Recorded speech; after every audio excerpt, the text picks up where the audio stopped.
पढ़ेंगे और चलिए अगर और बड़ी खबरों की बात करें तो सेबी की तरफ से उन्होंने इन्वेस्टर्स को कुछ सावधानी बरतने के लिए ज़रूर कहा है, जहां पे एसएमई आईपीओ को लेकर जो है उन्होंने इन्वेस्टर्स को आगाह किया है। वहीं सेबी ने एसएमई के पंप एंड डंप के जोखिम को लेकर भी आगाह किया है कि प्रमोटर्स किस तरीके से गुमराह कर सकते हैं। ऐसे में लिस्टिंग के बाद चढ़ने के लिए गलत तरीके जो हैं वो संभव हैं और ऐसे में एज एन इन्वेस्टर जो है आपको काफ़ी सावधान रहने की ज़रूरत है। डिम्पी, आपका क्या नज़रिया है ये जो जिस तरीके से सेबी की रिपोर्ट आई है या सेबी का कहना है कि इन्वेस्टर्स को इन स्तरों पे आगाह होने की काफ़ी ज़रूरत है, काफ़ी कॉशन बरतना है उनको, आपका क्या इस पे व्यू है? आप कहना चाहती है, मैं कुल मिला के मोटा मोटी बात आपको बताता हूँ। देखिए, एसएमई जो आईपीओ के अंदर जो भी मामला हो रहा है ना, बहुत गंभीर है, अपने आप में बहुत गंभीर है। और इसकी गंभीरता आपको मैं एक छोटे से एग्जांपल से बताऊंगा, बाद में मैं सारे क्वेश्चंस खड़े करता हूं आपको। और ये ऐसा क्यों हो रहा है कि देश की सबसे बड़ी रेगुलेटर सेबी को ये पॉइंट आके बताना पड़ रहा है कि इन्वेस्टर सावधान हो जाओ, आपके पैसे का प्रमोटर गलत इस्तेमाल कर रहा है with the help of a merchant bankers जो आईपीओ लेके आते हैं एसएमई आईपीओ के अंदर।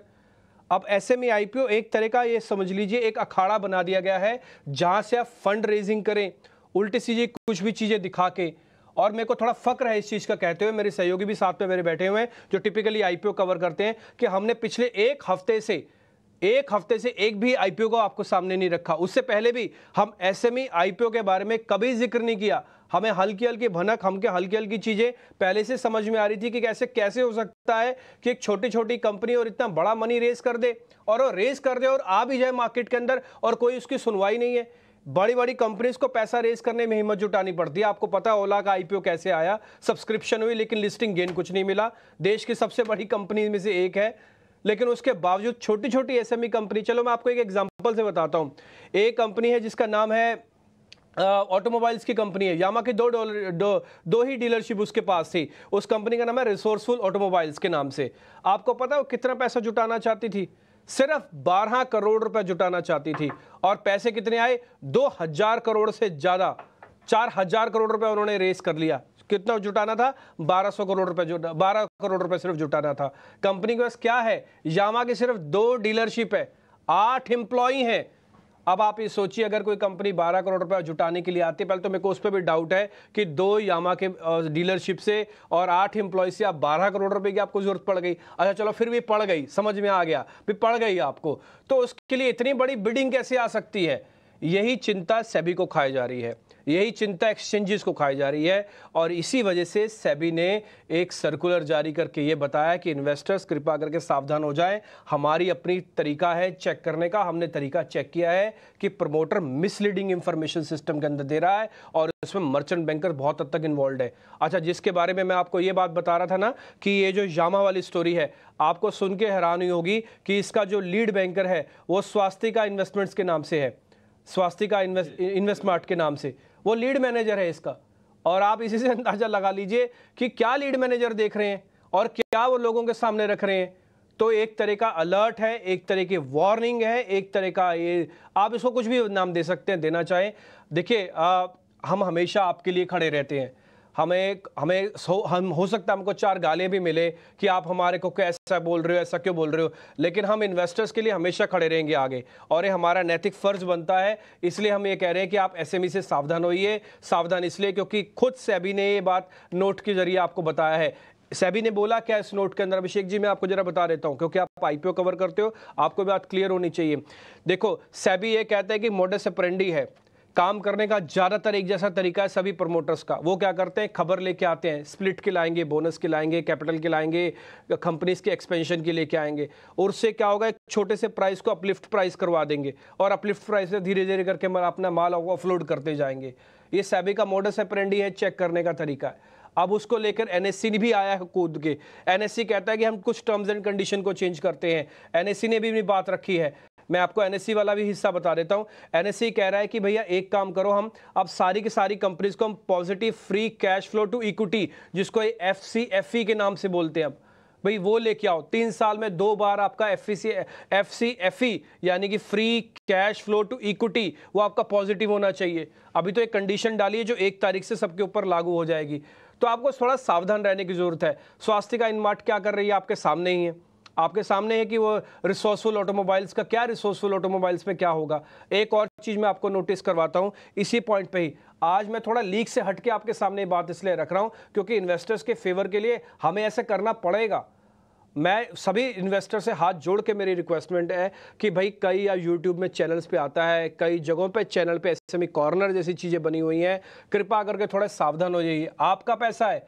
आपको पता है अभिषेक जी 2012 से सेबी ने ये एक्सचेंजेस ने ये कहा था कि एसएमई रूट से आप पैसा जुटाओ। 14,000 करोड़ रुपया आया, 6,000 करोड़ रुपया सिर्फ 1 साल के अंदर आ गया।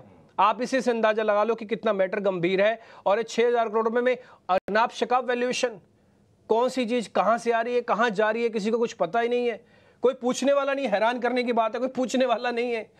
तो अगर सेबी ये बात बोल रहा है, एक्सचेंजेस ये बात बोल रहा है, तो हम भी आपकी तरफ से ये बात बोलेंगे कि आपका पैसा बहुत कीमती है। मेरी हाथ जोड़ के आपसे रिक्वेस्ट है कि इस तरह के पैसों में ना जाए। मैं आपको कल शेयर इंडिया का एग्जाम्पल बताता हूँ, ठीक है ना। कल शेयर इंडिया ने एक ट्वीट करके बताया, जरा दिखाइए वो वाला ट्वीट जो मैंने आपके सामने रखा है। उन्होंने बकायदा एक ट्वीट करके सारी बात बताई और उन्होंने ये भी कहा कि देखिए हमने तो ये इसको करना पड़ा। अब आप ये देखिए, मैं शेयर इंडिया के 1 मिनट के लिए जरा प्राइस भी मेरे को दिखाना स्क्रीन पर। ये वो कह रहे हैं कि जी हमने जो अर्चित न्यूवुड है इंडस्ट्रीज है उसका आईपीओ टल गया है। फ्यू क्वेश्चंस पूछे जा रहे हैं और हमने उसको विड्रॉ तो नहीं किया लेकिन टल गया। ये उनका ट्वीट है, ये मेरे तरफ से नहीं देखा गया। अब आप ये सोचिए एक लिस्टेड कंपनी है, उसमें मर्चेंट बैंकर्स ही हैं, उनको अपना आईपीओ वापस लेना पड़ा। 6 आईपीओ पे क्या इंप्रेशन पड़ेगा जिनके आईपीओ वापस जाने। और ये शेयर इंडिया का सिक्योरिटीज का चार्ट आपके सामने है। बाजार जब चल रहा हो तो शेयर इंडिया 290 का रेट है। जरा दिखाना है इसका चार्ट पूरे साल का। आप 1 ईयर चार्ट दिखाइए सिर्फ शेयर इंडिया का। मैं आपको छोटी छोटी सी बात आपको क्लियर करता हूं। हालांकि इसको लेकर हम एक बड़ा अभियान भी चला रहे हैं अभिषेक जी, उसमें थोड़ा आपको भी हमको सहयोग देना पड़ेगा रिसर्च में, क्योंकि आपका आईपीओ डिवीजन है। दिखाओ जरा इसका एक महीने, 1 साल हो गया इस चार्ट के अंदर कुछ भी नहीं दिखा आपको। जरा दिखाओ इसका 3 महीने का चार्ट, सिर्फ 3 महीने का चार्ट दिखाइए शेयर इंडिया का, तो आपको थोड़ा और आइडिया लग जाएगा कि देखिए कौन सी चीज कैसे चल रही है। पूरा बाजार चल रहा है लेकिन शेयर इंडिया का शेयर तो नहीं चल रहा। अच्छा चलो शेयर नहीं चल रहा, मेरे को इसमें भी गलतफहमी कुछ नहीं लगती है, लेकिन आप ये बताइए कि भाई फिर ये चीजें क्यों पीछे हट रही हैं। अगर कोई चीज सही है तो क्यों नहीं उसको लेके आया जा रहा, और जो चीज गलत है उसका प्रमोशन हो रहा है और सब आंख बंद करके बैठे। हमसे नहीं होगा आंख बंद करके बैठना, हम तो प्लीज आंखें खोल के बैठे रहेंगे अपनी।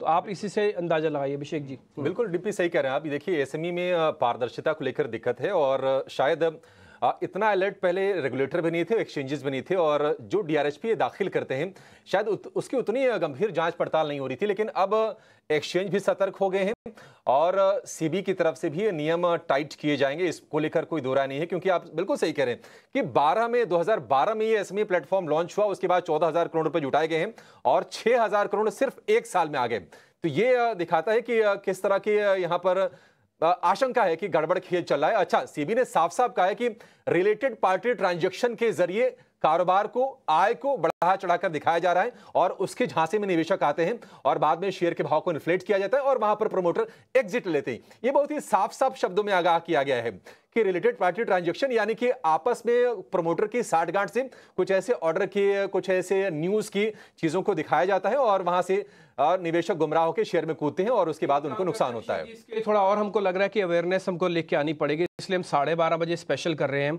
आज आप 12:30 बजे हमारे साथ जुड़िएगा। हमने और भी पड़ताल करी है, हमने और भी रिसर्च की है, हम और भी चीज़ें आपके सामने खुलासे के तौर पर करना चाहेंगे। आप 12:30 बजे हमारे साथ रहिएगा।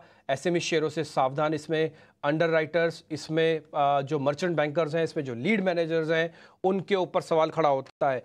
प्रमोटर्स को हो सकता है पूरी जानकारी ना हो, प्रमोटर हो सकता है आके लीड मैनेजर से मिलता हो कि आके ठीक है हमें फंड रेज करना है। अरे आप उनको सही चीज़ तो बताओ, आप उनको सही चीज़ गाइड से तो करो। आप उनको ये सारी क्वेश्चंस खड़े हो जाते हैं। कैसे एक सिर्फ दुकानों से या 8 एम्प्लॉय से आप 12 करोड़, चलो 12 करोड़ भी छोड़ दो, मैं कह रहा हूँ 2,000 करोड़ कैसे आ जाता है आपके पास, ये क्वेश्चन मार्क है। इसलिए 12:30 बजे आप हमारे साथ जुड़िएगा। हम कोशिश करेंगे, मेहमानों को भी जोड़ेंगे, हम कुछ और रिसर्च भी करेंगे और मैं अपनी रिसर्च टीम से भी रिक्वेस्ट करूंगा कि मेरे को पिछले 6 महीने के 8 महीने के अंदर जो भी एसएमई की आईपीओज आए हैं उन सब के नाम, उनकी लिस्टिंग का सब्सक्रिप्शन कितना हुआ है, उन सब के लिस्टिंग गेन्स कितने आए हैं और अभी इसकी कितनी हालत है, ये सब कुछ हम आपके सामने रखेंगे। और सबसे इंपॉर्टेंट बात, इनके मर्चेंट बैंकर्स कौन थे जिन्होंने पूरी ठेकेदारी ली है कि हम आपका शेयर लॉन्च करवाएंगे और शेयर को ऊपर लेके जाएंगे और या फिर शेयर को करेंगे, उन सब के नाम भी मैं आपको डिस्क्लोज करवाऊंगा। 12:30 बजे आप हमारी खास पेशकश देखिएगा, जरूर देखिएगा। एसएमई से सावधान, हम आपके सामने पूरी कवरेज लेके आएंगे। तो आज मेरा मूड कुछ और था, मैं आज आपके सामने इंडेक्सेस वगैरह बोलना चाहता था, लेकिन मेरे को लगा कि ये ऐसा मुद्दा है, इसको मैं समय लेके भी बोलूंगा ना तो मेरे को कोई हैराज नहीं है, कोई गर्ज नहीं है। एक दिन निफ्टी छूट भी जाएगा तो कोई फर्क नहीं पड़ता बॉस, आपका कीमती पैसा बच जाना चाहिए, ये मेरे लिए ज़्यादा जरूरी है। कृपा करके सावधान रहे एसएमई के आईपीओ से। और ये सारी चीज़ मेरी तरफ से नहीं बोली गई हैं, ये सारे दस्तावेज हैं, ये मेरे पास एक एक डॉक्यूमेंट मेरे पास पड़ा है इसके अंदर। आप कहेंगे तो मैं एक एक डॉक्यूमेंट को प्रूव कर दूंगा, नीचे नाम लिखवा दूंगा कि किसने क्या पे कौन सी चीज कौन सी खबर आई है। और ये सारी सेबी और एनएससी कह रहा है, ये मेरा कहना नहीं है, ये मेरी रेगुलेशन रिपोर्ट नहीं है, ये सेबी की रेगुलेशन रिपोर्ट है, ये एनएससी का रेगुलेशन हो रहा है। तो इस पर हम 12:30 विशेष करेंगे, आप हमारे साथ जुड़िएगा जरूर। 12:30 बजे स्पेशल शो जरूर देखिए, क्योंकि ये छोटे निवेशकों के हित से जुड़ा है। और देखिए, हम सभी के सभी प्रमोटर पर सवाल नहीं खड़े कर रहे हैं। बिल्कुल सही बात है कि हो सकता है कि उनके इंटेंशन बिल्कुल नेक हो, लेकिन मर्चेंट बैंकर जो रोजी पिक्चर जो पेंट करते हैं कंपनी के बारे में, कहीं सवाल ज्यादा बड़ा उन पर है। तो ये तमाम मसलों पर हम चर्चा करेंगे।